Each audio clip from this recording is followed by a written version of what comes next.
김민수가 처음 아내를 잃었을 때 세상이 무너지는 것 같았습니다.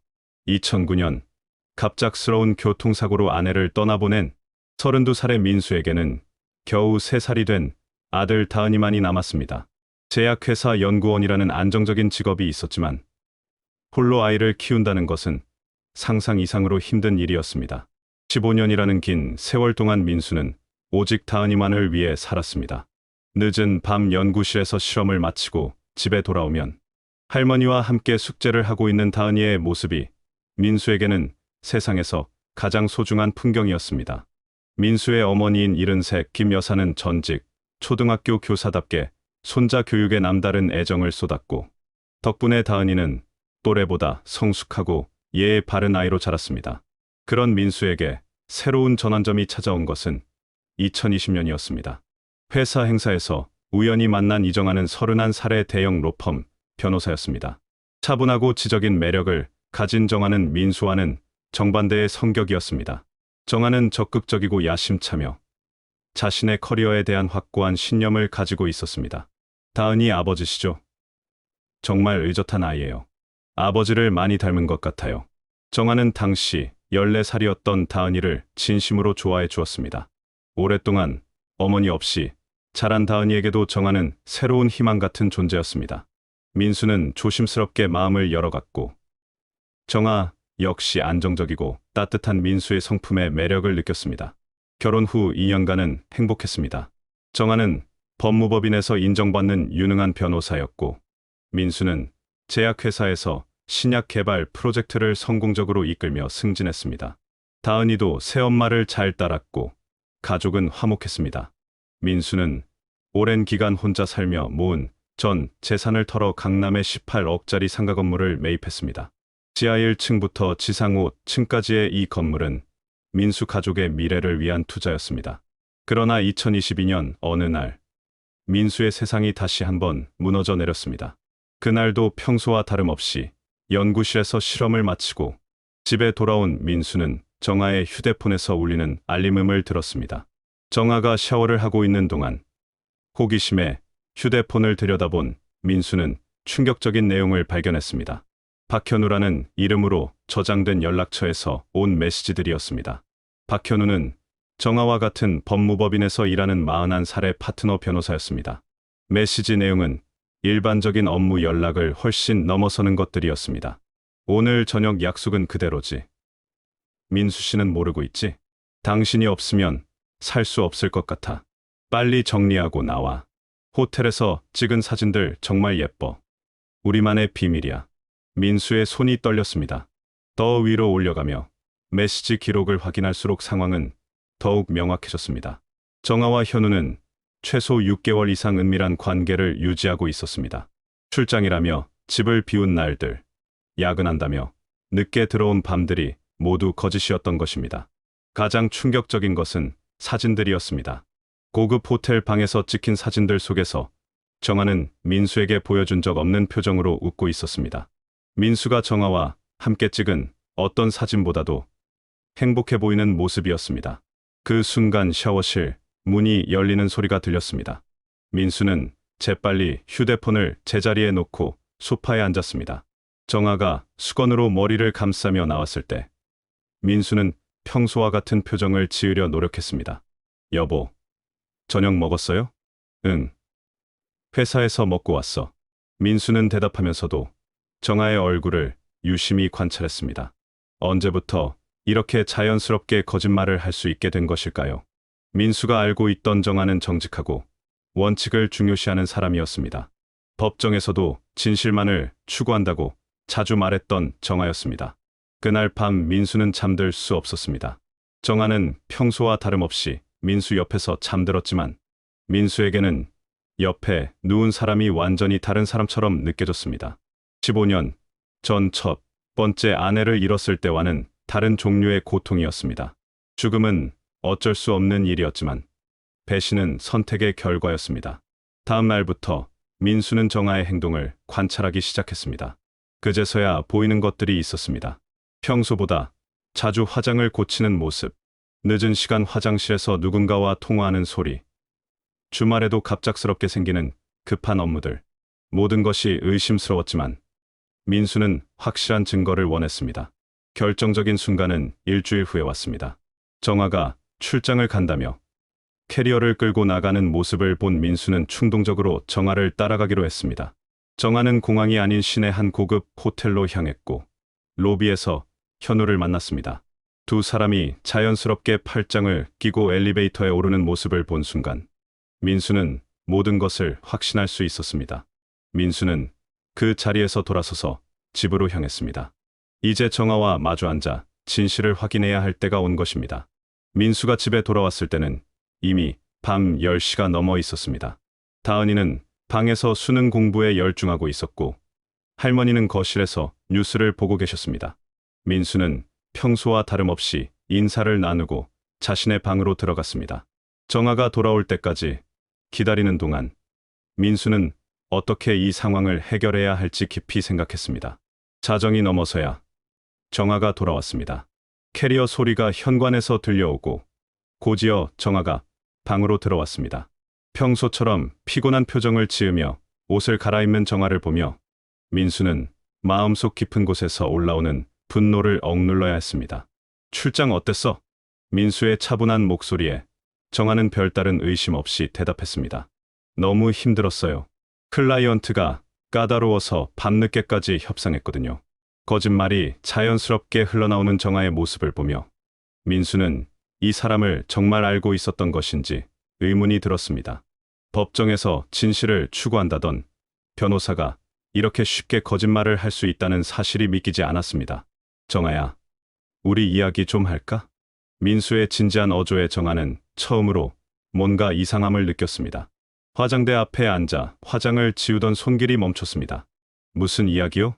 박현우 말이야. 그 이름이 나오자 정아의 얼굴이 순간 굳어졌습니다. 거울 속 자신의 표정을 통제하려 애쓰는 모습이 역력했습니다. 현우가 왜요? 같은 법무법인 동료인데. 동료라고 하기엔 너무 가까운 사이 같던데. 민수는 더 이상 돌려서 말하고 싶지 않았습니다. 정아의 휴대폰에서 본 메시지들, 호텔 로비에서 목격한 장면들을 차례로 말했습니다. 처음에는 부인하려던 정아도 구체적인 증거들이 제시되자 더 이상 거짓말을 지속할 수 없었습니다. 정아는 화장대 의자에서 일어나 민수 앞에 무릎을 꿇었습니다. 눈물이 볼을 타고 흘러내렸지만 민수에게는 진심으로 느껴지지 않았습니다. 미안해요. 정말 미안해요. 제가 잘못했어요. 언제부터였어? 작년 가을부터요. 처음에는 정말 단순한 업무 상담이었는데 어쩌다 보니 민수의 차가운 반응에 정아는 더욱 절망적인 표정을 지었습니다. 당신과 다은이만 있으면 돼요. 현우와는 완전히 끝낼게요. 제발 재판만은 제 변호사 생활이 끝나버려요. 정아의 애원에는 진심보다는 자신의 커리어에 대한 걱정이 더 크게 느껴졌습니다. 상간자 소송이 제기되면 법조계에서의 평판이 치명적으로 손상될 것이고 지금까지 쌓아온 모든 것을 잃게 될 것입니다. 민수는 정아의 눈물을 바라보며 복잡한 감정을 느꼈습니다. 분노와 배신감, 그리고 한편으로는 안타까움까지. 하지만 가장 큰 고민은 다은이었습니다. 고3인 다은이에게 이런 일이 알려지면 큰 충격을 받을 것이 분명했습니다. 다은이는 어떻게 할 거야? 다은이한테는 절대 알리지 마세요. 제발요. 정아의 간절한 부탁을 들으며 민수는 조용한 이혼을 결심했습니다. 시끄러운 법정 다툼보다는 서로 상처를 최소화하는 방향으로 정리하는 것이 모든 사람에게 좋을 것 같았습니다. 하지만 민수에게는 한 가지 조건이 있었습니다. 전 재산을 털어 매입한 18억짜리 상가 건물에 대한 것이었습니다. 이 건물은 민수가 다은이의 미래를 위해 마련한 소중한 자산이었습니다. 건물은 절대 팔 수 없어. 하지만 공동명의잖아요. 이혼하면 재산 분할을. 그럼 공동명의로 그대로 두자. 대신 내가 다은이와 함께 5층 펜트하우스에서 살고 임대 수익의 70%를 받는 걸로. 정아는 잠시 고민했습니다. 건물의 절반 지분을 현금으로 받는 것이 더 유리할 수도 있었지만 지금 상황에서는 민수의 조건을 받아들이는 것이 최선이었습니다. 상간자 소송을 피할 수 있다면 충분히 감수할 만한 손해였습니다. 알겠어요. 그렇게 하죠. 다음 날부터 이혼 절차가 시작되었습니다. 정아가 변호사라는 직업 특성상 법적 절차는 신속하게 진행되었습니다. 다은이에게는 단순히 성격 차이로 인한 이혼이라고 설명했습니다. 다은이는 실망스러워했지만 민수의 결정을 존중한다고 말했습니다. 아빠, 괜찮으세요? 또 혼자 되시는 건데. 괜찮다. 아빠한테는 내가 있잖아. 이혼이 성사되고 정아가 집을 떠나는 날, 민수는 복잡한 심정이었습니다. 한편으로는 해방감을 느꼈지만 다른 한편으로는 또 다시 혼자가 되었다는 외로움도 있었습니다. 하지만 가장 중요한 것은 다은이와 함께 새로운 출발을 할 수 있다는 것이었습니다. 정아는 짐을 정리하며 몇 번 말을 걸려 했지만 민수는 냉담하게 대응했습니다. 배신에 대한 상처는 쉽게 아물지 않을 것 같았습니다. 민수 씨, 정말 미안해요. 언젠가는 용서해 주세요. 민수는 대답하지 않았습니다. 정아가 현관문을 나서는 소리를 들으며 민수는 이제 정말 끝났다고 생각했습니다. 하지만 민수는 몰랐습니다. 정아와 현우가 새로운 계획을 세우고 있다는 것을. 건물의 절반 지분을 가진 정아에게는 아직 충분한 권리가 남아 있었고 현우는 그 권리를 활용할 교묘한 방법을 알고 있었습니다. 이혼으로 모든 것이 정리되었다고 생각한 민수에게 더 큰 시련이 기다리고 있었습니다. 곧 민수는 정아의 진짜 의도를 파악하게 될 것입니다. 이혼 후 1년이 흘렀습니다. 2024년 봄, 민수는 어느 정도 일상을 되찾고 있었습니다. 다은이는 고3이 되어 수능 준비에 매진하고 있었고 민수는 회사에서 새로운 프로젝트를 맡아 바쁜 나날을 보내고 있었습니다.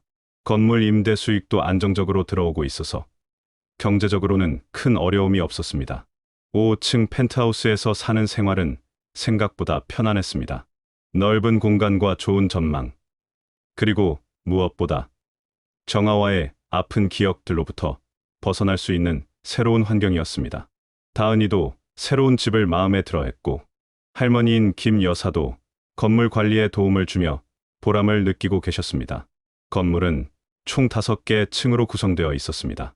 지하는 주차장과 창고, 1층은 카페, 2층과 3층은 사무실, 4층은 작은 상가들, 그리고 5층이 민수 가족이 사는 펜트하우스였습니다.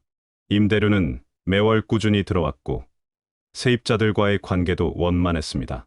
그런데 어느 날 부동산 중개업체에서 연락이 왔습니다. 2층 사무실 중 한 곳이 공실이 되었는데 새로운 세입자가 나타났다는 소식이었습니다. 건물주님, 이번에 들어오실 분은 변호사 사무실을 차리신다고 하네요. 조건도 좋고 신용도 문제없습니다. 민수는 반가운 소식이라고 생각했습니다. 변호사 사무실이라면 안정적인 임차인이 될 것이고 임대료 걱정도 없을 것 같았습니다. 중개업체는 비대면 계약을 제안했습니다.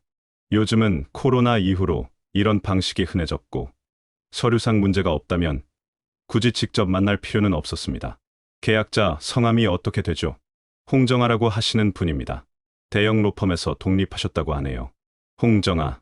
민수는 이름을 들으며 어디선가 들어본 것 같은 느낌이 들었지만 정확히 기억나지 않았습니다.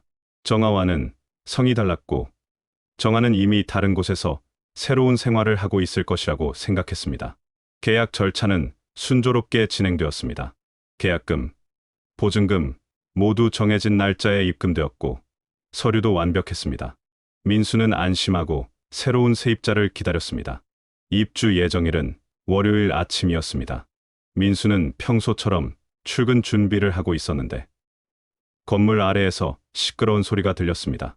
이사 트럭이 도착한 모양이었습니다. 민수는 창문으로 내려다보며 새로운 세입자를 궁금해했습니다. 그런데 건물 입구에서 나타난 사람을 보는 순간 민수는 눈을 의심했습니다. 익숙한 뒷모습이었습니다. 여자가 몸을 돌리는 순간 민수의 심장이 멈추는 것 같았습니다. 정아였습니다. 아니, 정확히는 정아 같아 보이는 여자였습니다. 하지만 분명히 정아였습니다. 머리 스타일을 바꾸고 옷차림도 달라졌지만 그 사람이 정아라는 것을 민수는 확신할 수 있었습니다. 더 충격적인 것은 정아 옆에서 이사 짐을 지시하고 있는 남자였습니다. 박현우였습니다. 민수가 가장 보고 싶지 않았던 두 사람이 자신의 건물 앞에서 태연하게 이사를 하고 있는 것이었습니다. 민수는 급히 계약서를 다시 확인했습니다. 홍정아. 정아의 결혼 전 성이 홍 씨였다는 것을 민수는 뒤늦게 기억했습니다. 결혼할 때 이 씨로 성을 바꾸었는데 이혼 후 원래 성으로 되돌린 것이었습니다. 그리고 개명, 신고까지 한 상태였습니다. 민수는 즉시 아래층으로 내려갔습니다. 엘리베이터가 2층에 멈추고 문이 열리자 정아와 눈이 마주쳤습니다. 정아는 잠깐 당황한 표정을 지었지만 곧 태연한 모습으로 돌아왔습니다. 민수 씨, 안녕하세요. 뭐 하는 거야? 민수의 차가운 목소리에 정아는 오히려 당당한 태도를 보였습니다. 사무실 차렸어요. 독립했거든요. 여기 말고 다른 곳에 차려. 왜요? 여기가 조건도 좋고 위치도 마음에 들어서요. 현우가 엘리베이터에서 내리며 대화에 끼어들었습니다. 민수 씨, 오랜만이네요. 이런 곳에서 만나다니. 현우의 태연한 모습에 민수는 더욱 화가 났습니다. 계약 취소해. 위약금은 내가 물어줄게. 그럴 수는 없죠. 정아가 단호하게 대답했습니다. 이미 정식으로 계약했고 저희도 권리가 있어요. 이 건물의 절반은 제 지분이잖아요. 민수는 정아의 말에 할 말을 잃었습니다. 법적으로는 정아의 말이 맞았습니다. 공동명의로 되어 있는 건물에서 정아도 소유주 중 한 명이었고 임대차 계약에 거부권을 행사할 명확한 근거가 없었습니다. 게다가 계약금과 중간금까지 이미 다 지불했어요. 현우가 덧붙여 말했습니다. 계약서를 다시 확인해 보니 정말로 모든 금액이 완납된 상태였습니다. 보통은 입주할 때 잔금을 치르는데 이들은 미리 모든 돈을 지불해서 계약을 기정사실화한 것이었습니다. 민수는 이들의 계획이 얼마나 치밀했는지 깨달았습니다. 비대면 계약을 이용해서 신원을 숨기고 모든 법적 절차를 완벽하게 밟아서 빠져나갈 구멍을 만들지 않은 것이었습니다. 이사는 오늘 마저 끝내겠습니다. 앞으로 잘 부탁드려요. 정아는 마지막으로 인사를 하고는 다시 이사 작업을 지시했습니다. 현우도 민수에게 애매한 미소를 지으며 돌아섰습니다. 민수는 그 자리에 서서 어떻게 대응해야 할지 막막했습니다. 법적으로는 문제가 없는 상황이었고 억지로 내쫓을 방법도 없었습니다. 결국 5층 펜트하우스에는 민수와 다은이가 2층에는 정아와 현우가 살게 된 것이었습니다. 같은 건물 안에서 전처와 그 불륜 상대방과 함께 살아야 한다는 현실이 민수에게는 악몽 같았습니다. 하지만 이제 민수는 이들의 진짜 의도가 무엇인지 파악해야 했습니다. 민수는 그날 밤 잠들 수 없었습니다. 정아와 현우가 바로 아래층에 있다는 사실이 현실로 받아들여지지 않았습니다. 고3인 다은이는 다행히 학교와 학원으로 바빠서 아직 새로운 세입자가 누구인지 모르고 있었습니다. 하지만 언젠가는 알게 될 텐데. 그때 다은이가 받을 충격을 생각하니 민수는 더욱 답답했습니다. 다음 날 아침, 민수는 일찍 법무법인에 전화를 걸었습니다.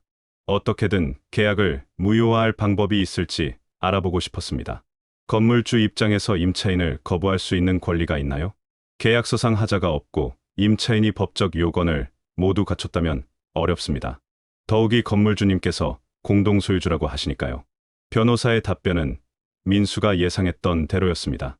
정아가 변호사인 만큼 법적 허점을 남기지 않았을 것이라는 생각이 들었습니다. 그날 오후, 민수는 직장에서 조기 퇴근해서 정아와 직접 대화하기로 결심했습니다. 2층 사무실 문에는 이미 홍정아 법무사무소라는 간판이 걸려 있었습니다. 민수는 깊게 숨을 들이쉬고 초인종을 눌렀습니다. 문을 연 것은 현우였습니다. 정장을 차려입은 현우는 마치 자신의 사무실인 양 당당한 모습이었습니다. 민수 씨, 어서 오세요. 사무실 구경 좀 하고 가세요. 현우의 태연한 태도에 민수는 더욱 화가 났습니다. 사무실 안으로 들어가니 정아가 책상에서 서류를 정리하고 있었습니다. 정아도 현우와 마찬가지로 전혀 어색해하지 않는 모습이었습니다. 민수 씨, 앉으세요. 앉지 않을게. 위약금 얼마면 되는지만 말해. 민수의 직설적인 말에 정아는 잠시 펜을 놓고 민수를 바라봤습니다. 위약금이요. 계약서를 다시 보셨나요? 위약금 조항이 상당히 높게 책정되어 있어요. 정화가 꺼낸 계약서를 보니 위약금이 보증금의 2배로 설정되어 있었습니다. 이미 지불한 보증금이 5천만 원인데 위약금은 1억 원이었습니다. 1억이면 1억이지. 어디 계좌로 보내면 되나? 민수의 단호한 태도에 현우가 웃으며 끼어들었습니다. 민수 씨, 그렇게 성급하게 굴 필요 없잖아요. 우리가 뭔가 잘못한 건가요? 잘못했냐고? 민수는 현우의 뻔뻔한 말에 목소리가 높아졌습니다. 남의 가정 파괴해놓고 이제 와서 같은 건물에 살겠다는 게 정상적인 생각이야? 정아가 차분하게 대답했습니다. 민수 씨, 우리는 이미 이혼했잖아요. 법적으로 완전히 남남이에요. 그리고 이 건물은 제 지분도 있어요. 지분이 있다고 해서 뭘 해도 되는 거야? 물론 아니죠. 하지만 정당한 임대차 계약을 체결한 것뿐이에요. 임차인으로서 권리를 행사하는 거고요. 현우가 덧붙였습니다. 게다가 여기 위치가 정말 좋아요. 지하철역도 가깝고 주변에 법원이나 관공서도 많고 사업하기에 최적의 조건이에요. 민수는 이들이 얼마나 치밀하게 계획했는지 깨달았습니다. 단순히 민수를 괴롭히려는 것이 아니라 실제로 이곳에서 사업을 할 생각이었습니다. 그렇게 되면 장기간 같은 건물에서 지내야 한다는 뜻이었습니다. 그럼 나는 어떻게 하라는 거야? 매일 너희 얼굴 보고 살라는 거야? 정아가 조금 미안한 표정을 지었습니다. 민수 씨가 불편하시다면 건물을 매각하는 것도 방법이에요. 시세가 많이 올라서 좋은 가격에 팔 수 있을 거예요. 건물을 팔라고? 민수는 정아의 제안에 놀랐습니다. 이 건물은 다은이의 미래를 위해 마련한 소중한 자산이었습니다. 아니면 제 지분을 사들이셔도 되고요. 시세대로 정확하게 계산해서요. 현우가 계산기를 꺼내며 말했습니다. 지금 이 건물 시세가 대략 28억 정도 될 거예요. 절반이면 14억. 어떠세요? 14억이라는 금액은 민수가 쉽게 마련할 수 있는 돈이 아니었습니다. 회사원 연봉으로는 대출을 받아도 감당하기 어려운 액수였습니다. 돈이 없으면 어쩔 수 없죠. 그냥 같이 사는 거예요. 현우의 말에는 조롱하는 듯한 뉘앙스가 있었습니다. 민수는 더 이상 대화할 의미가 없다고 판단했습니다. 이들은 이미 모든 상황을 고려해서 움직이고 있었고 민수가 쉽게 대응할 수 있는 수준이 아니었습니다. 알겠어. 하지만 내 아들한테는 절대 접근하지 마.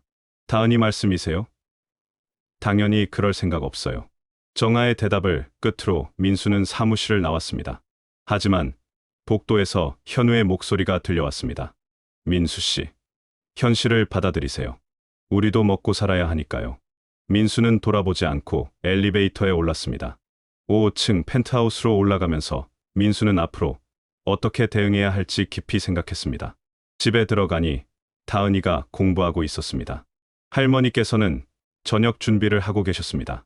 평범한 일상이지만 이제는 바로 아래층에 정아와 현우가 있다는 사실 때문에 모든 것이 다르게 느껴졌습니다. 아빠, 오늘 일찍 오셨네요? 응. 일이 일찍 끝나서. 민수는 다은이에게 아무 일 없는 척 대답했습니다. 아직은 다은이에게 이 상황을 알릴 때가 아니라고 생각했습니다. 그날 밤, 민수는 정아와 현우의 진짜 의도를 파악하기 위해 관찰을 시작하기로 했습니다. 이들이 단순히 사업을 위해 온 것인지 아니면 다른 목적이 있는 것인지 알아내야 했습니다. 정아와 현우가 입주한 지 일주일이 지나면서 민수는 이들의 행동 패턴을 관찰할 수 있었습니다. 처음에는 단순히 사업 목적으로 온 것처럼 보였지만 점점 의도적인 도발이라는 확신이 들기 시작했습니다. 가장 먼저 눈에 띈 것은 건물 로비에서의 행동이었습니다. 민수가 출근하거나 퇴근할 때마다 정아와 현우가 로비에 나타나는 것이 우연치고는 너무 잦았습니다. 마치 민수의 스케줄을 파악하고 있는 것처럼 보였습니다. 어느 날 아침, 민수가 엘리베이터를 기다리고 있는데 정아와 현우가 2층에서 내려왔습니다. 정아는 현우의 팔에 자연스럽게 매달리며 웃고 있었고 현우는 정아의 어깨를 감싸고 있었습니다. 민수와 눈이 마주치자 둘은 더욱 과시적으로 애정을 표현했습니다. 여보, 오늘 점심은 어디서 먹을까? 당신이 좋아하는 곳으로 가죠. 정아와 현우의 대화는 분명히 민수를 의식한 것이었습니다. 결혼 생활 내내 정아에게서 들어본 적 없는 다정한 목소리였습니다.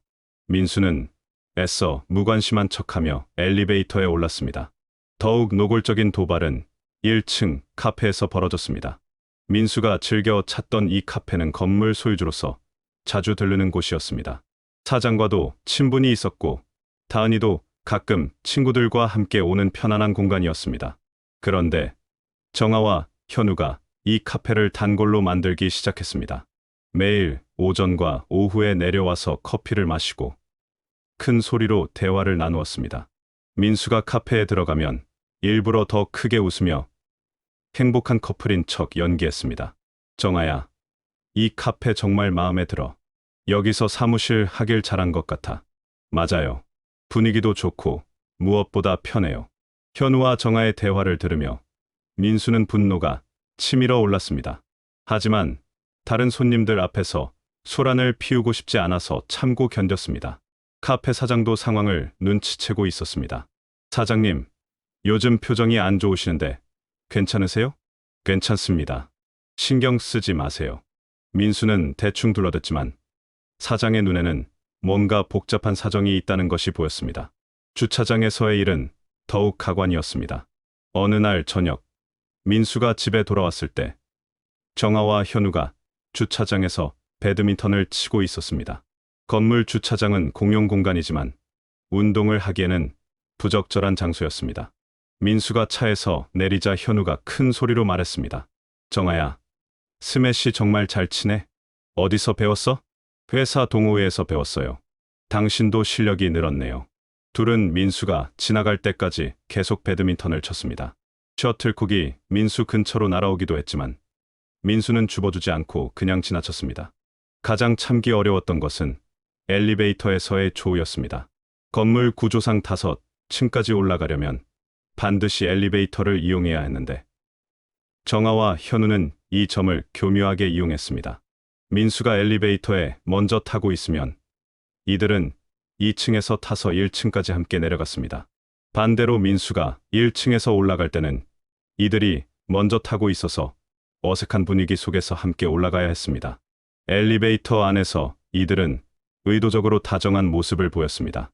현우가 정아의 어깨를 감싸거나 정아가 현우의 팔에 기대는 모습을 연출했습니다. 좁은 공간에서 이런 장면을 봐야 하는 민수에게는 고문 같은 시간이었습니다. 어느 날은 정아가 민수에게 직접 말을 걸었습니다. 민수 씨, 요즘 안색이 안 좋으신데 괜찮으세요? 상관하지 마. 민수의 차가운 대답에도 정아는 개의치 않는 듯했습니다. 건물 관리하시느라 힘드시죠? 필요하면 도움을 드릴 수도 있어요. 필요 없어.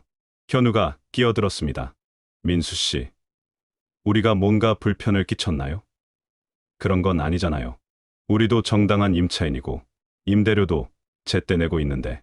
민수는 대답하지 않았습니다. 법적으로는 현우의 말이 맞았습니다. 임대차 계약을 위반한 것도 없고 건물 규칙을 어긴 것도 없었습니다. 다만 도덕적으로 용납할 수 없는 행동들을 하고 있을 뿐이었습니다. 며칠 후 민수는 참다 못해 정아와 현우를 다시 찾아갔습니다. 이번에는 더 이상 참을 수 없다는 심정이었습니다. 도대체 뭘 원하는 거야? 민수의 직설적인 질문에 정아와 현우는 서로 눈을 마주보고 웃었습니다. 뭘 원한다는 게 무슨 뜻이에요? 정아가 태연하게 반문했습니다. 매일 나를 의식해서 행동하는 거 다 보고 있어. 우연이라고 하기엔 너무 잦아. 현우가 어깨를 으쓱했습니다. 민수 씨가 너무 예민하신 거 아닌가요? 우리는 그냥 평범하게 생활하고 있는데. 평범하게? 주차장에서 배드민턴 치는 게 평범해? 건물 규칙에 위반되는 건가요? 다른 세입자들이 불만을 제기했나요? 현우의 반박에 민수는 할 말을 잃었습니다. 실제로 다른 세입자들은 별다른 불만을 표하지 않았습니다. 정아가 차분하게 말했습니다.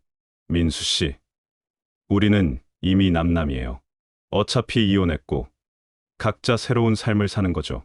너무 의식하지 마세요. 새로운 삶이라고? 내 건물에 와서? 이 건물은 민수 씨 혼자 것이 아니잖아요. 제 지분도 있고 우리는 정당한 임대료를 내고 있어요. 현우가 덧붙였습니다. 그게 싫으시면 다른 방법을 찾으시죠. 저희 지분을 사시거나 아니면 건물을 매각하시거나. 민수는 이들의 뻔뻔한 태도에 더 이상 할 말이 없었습니다. 법적으로는 문제없고 도덕적으로는 용납할 수 없는 상황. 이들은 그 경계선을 교묘하게 이용하고 있었습니다. 민수는 사무실을 나오며 이들의 진짜 목적을 파악해야 한다고 다시 한번 다짐했습니다. 단순한 괴롭히기가 아닌 더 큰 계획이 있을 것이라는 확신이 들었습니다. 정아와 현우의 입주가 한 달을 넘어가면서 민수가 가장 우려했던 일이 현실이 되기 시작했습니다.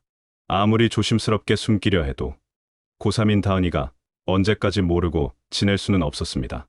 다은이는 평소보다 일찍 집에 돌아오는 날이 많아졌습니다. 수능을 앞둔 마지막 학기라 학교에서도 자율학습 시간이 늘어났고 집에서 공부하는 시간도 많아졌습니다. 자연스럽게 건물을 오가는 횟수가 증가했고 정아와 현우와 마주칠 가능성도 높아졌습니다. 첫 번째 조우는 엘리베이터에서 일어났습니다.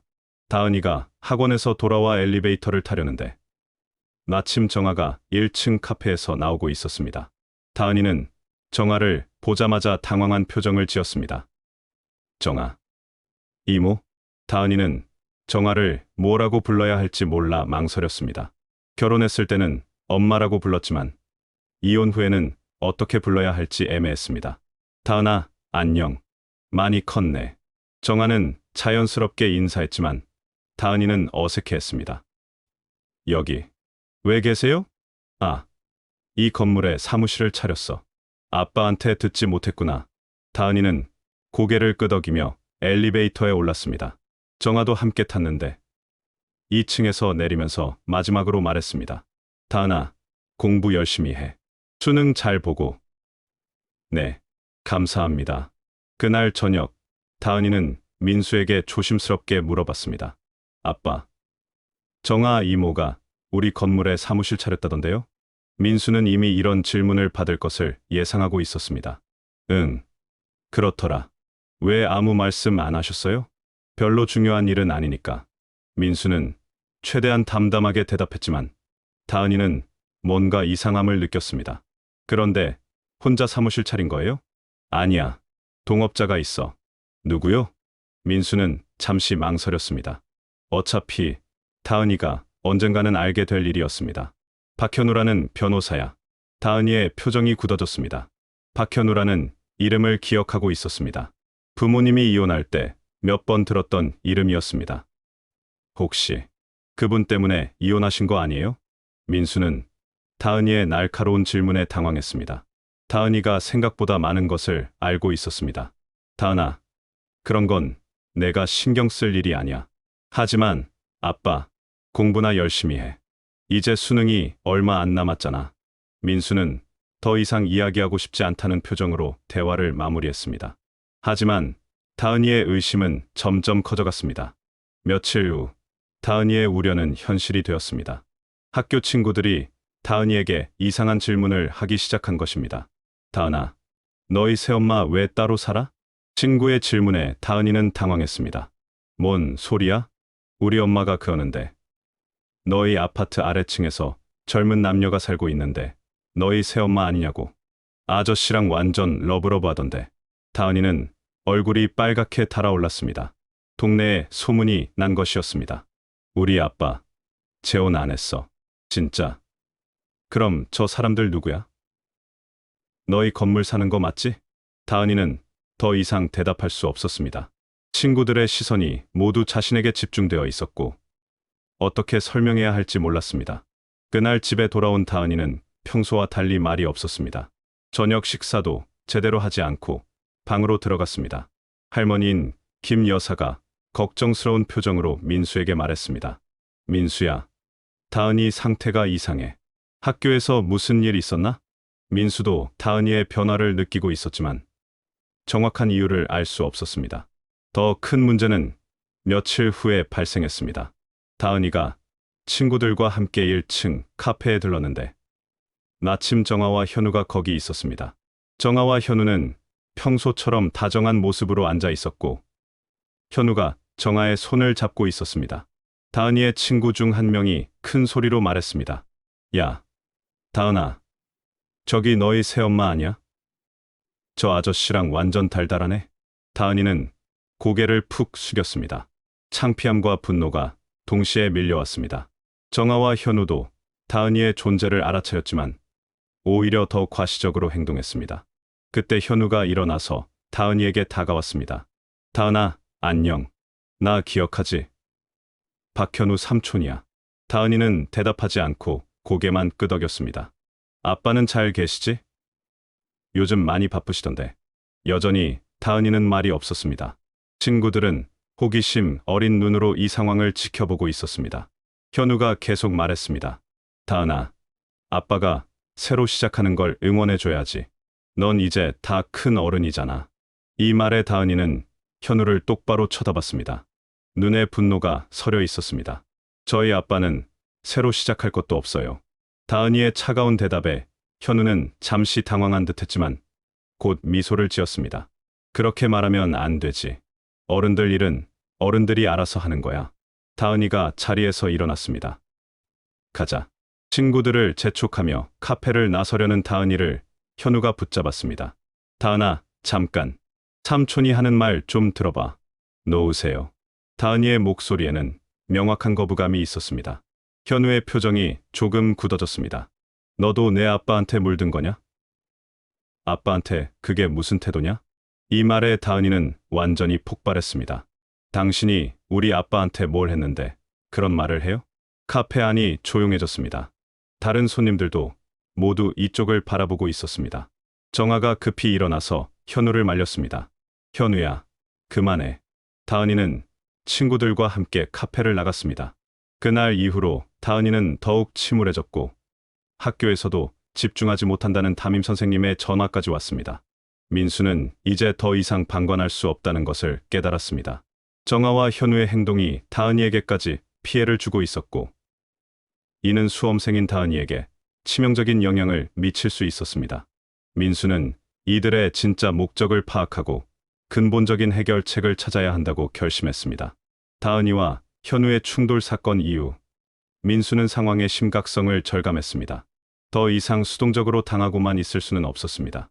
민수는 정아와 현우의 진짜 의도를 파악하기 위해 본격적인 조사를 시작했습니다. 첫 번째 단서는 우연히 발견했습니다. 건물 관리업체에서 원래 보고서를 가져왔는데 그 안에 흥미로운 내용이 있었습니다. 정아와 현우가 건물 시설에 대해 지나치게 자세히 문의하고 있다는 것이었습니다. 사장님, 2층 세입자분들이 건물 구조나 시설에 대해서 계속 물어보세요. 변호사 사무실 하시는 분들인데 업무상 필요한 건지는 모르겠지만요.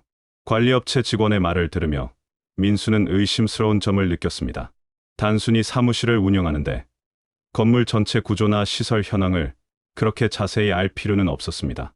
며칠 후 민수는 더욱 결정적인 증거를 발견했습니다. 정아와 현우가 부동산 감정평가사와 만나는 장면을 목격한 것입니다. 1층 카페에서 세 사람이 건물 평면도를 놓고 진지하게 대화하고 있었습니다.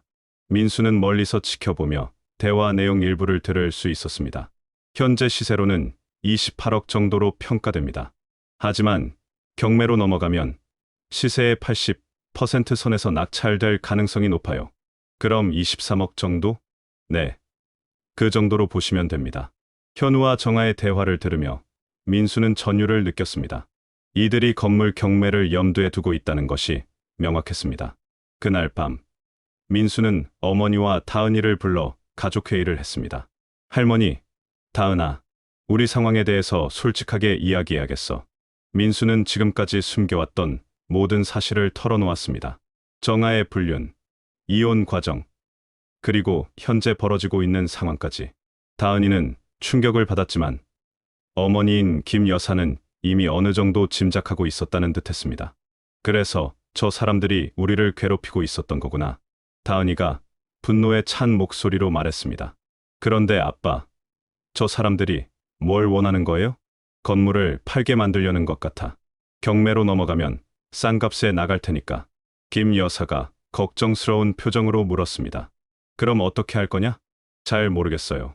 일단 법률 상담을 받아보려고 해요. 하지만 민수의 고민은 며칠 후 현실이 되었습니다. 법원에서 공유물 분할 소송 통지서가 날아온 것입니다. 정아가 원고로, 민수가 피고로 되어 있었습니다. 소장 내용을 읽어보니 정하의 요구사항이 명확했습니다. 건물을 매각해서 대금을 반반씩 나누거나 한쪽이 다른 쪽의 지분을 매입하라는 것이었습니다. 민수는 즉시 변호사 사무실을 찾았습니다. 이런 소송에서 제가 불리한가요? 공동소유 건물에 대한 분할 청구는 정당한 권리예요. 상대방이 악의적 목적이라는 걸 입증하기 어렵다면 법원에서 분할을 명령할 가능성이 높아요. 그럼 경매로 넘어가는 건가요? 협의가 안 되면 그럴 수 있어요. 다만 보통은 한쪽이 다른 쪽 지분을 사는 쪽으로 조정되는 경우가 많아요. 변호사의 설명을 들으며 민수는 절망감을 느꼈습니다. 현재 건물 시세가 28억이라면 정하의 지분인 14억을 현금으로 마련해야 했습니다. 민수의 연봉으로는 불가능한 금액이었습니다. 그날 저녁, 정하가 직접 민수를 찾아왔습니다. 오랜만에 5층 펜트하우스에 올라온 정하를 보며 다은이는 불쾌한 표정을 지었습니다. 무슨 일이세요? 민수의 차가운 어조에도 정하는 태연했습니다. 소송 건으로 왔어요. 서로 싸울 이유는 없잖아요. 싸우자고 소송 건 건 너잖아. 민수 씨가 계속 비협조적이어서 어쩔 수 없었어요. 정하는 소파에 앉으며 본론으로 들어갔습니다. 이 건물 시세가 지금 28억은 될 거예요. 경매로 넘어가면 23억 정도에 팔릴 텐데. 그럼 11억 5천씩 나눠 갖는 거죠. 민수는 정하의 계산이 감정평가사와 나눈 대화와 정확히 일치한다는 것을 확인했습니다. 그런데 경매는 서로에게 손해예요. 차라리 민수 씨가 제 지분을 사시는 게 어때요? 14억만 주시면 돼요. 14억을 어떻게 마련하라고? 대출 받으시죠. 이 건물을 담보로 하면 충분히 가능할 거예요. 정하의 제안은 표면적으로는 합리적으로 보였지만 민수에게는 감당하기 어려운 조건이었습니다. 14억 대출의 이자만 해도 월 수백만 원이 나갈 텐데 임대 수익만으로는 감당하기 어려웠습니다. 시간을 좀 주세요. 물론이죠. 하지만 너무 오래 끌지는 마세요. 소송이 진행되고 있으니까요. 정하가 나간 후 민수는 깊은 고민에 빠졌습니다. 어머니와 다은이도 걱정스러운 표정으로 민수를 바라봤습니다. 아빤 차라리 팔아버리는 게 어때요? 11억만 있어도 다른 곳에서 새로 살 수 있잖아요. 다은이의 제안도 일리가 있었지만 민수는 쉽게 결정할 수 없었습니다. 이 건물은 다은이의 미래를 위해 마련한 소중한 자산이었고 정하와 현우의 계략에 굴복하는 것 같아서 분하기도 했습니다. 며칠 후 민수는 결정적인 사실을 발견했습니다. 현우가 다른 투자자들과 만나서 이 건물에 대해 논의하는 장면을 목격한 것입니다. 대화 내용을 엿들어보니 현우가 이 건물을 헐값에 사들여서 재개발 사업에 참여할 계획을 세우고 있었습니다. 민수는 이제 정하와 현우의 진짜 목적을 완전히 파악했습니다. 이들은 단순히 지분을 현금화하려는 것이 아니라 건물 전체를 손에 넣으려는 치밀한 계획을 세우고 있었던 것입니다. 민수는 이들의 음모를 저지하기 위한 반격 계획을 세워야 했습니다. 현우의 재개발 계획을 알게 된 민수는 더 이상 수동적으로 당할 수 없다고 결심했습니다. 어머니인 김 여사와 다은이와 함께 대책회의를 열었습니다. 73세 김 여사는 평생 교직에 몸담으며 쌓은 지혜로 민수에게 중요한 조언을 해주었습니다. 민수야, 저 사람들이 법을 이용해서 너를 괴롭히고 있으니까 너도 법으로 맞서야 해. 하지만 감정적으로 대응하면 안 돼. 다은이도 적극적으로 아버지를 도우려 했습니다. 아빠, 제가 도울 수 있는 일이 있으면 말씀하세요. 이제 저도 성인이잖아요. 민수는 가족의 지지를 받으며 체계적인 반격 계획을 세우기 시작했습니다. 먼저 정하와 현우의 불륜 관계가 로펌 내부 규정에 위반된다는 점에 주목했습니다. 민수는 정하가 다니던 법무법인의 내부 규정을 조사했습니다.